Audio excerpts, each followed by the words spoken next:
আসসালামু আলাইকুম। আপনারা সবাই কেমন আছেন? আশা করি ভালো আছেন।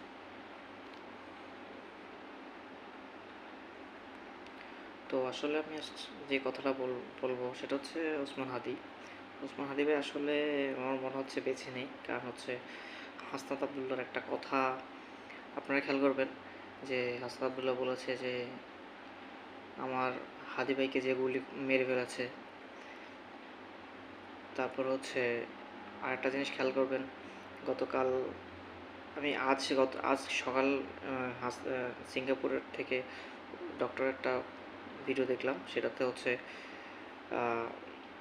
হাদি ভাই ডক্টর বলছে যে এখান থেকে আসলে বেঁচে ফেরাটা মিরাক্কেল। তো তারা আসলে এমনভাবে কথাগুলো বলতেছে, আসলে আমার মনে হচ্ছে যে হাদি ভাই আসলে বেঁচে নেই।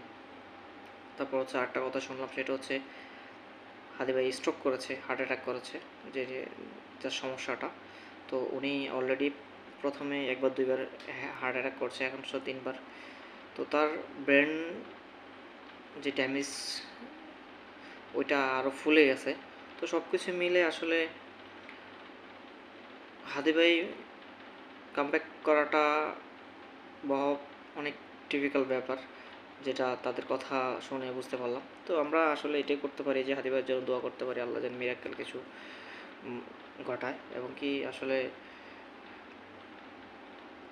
আরব্য ডক্টর বলেছে যে সে যদি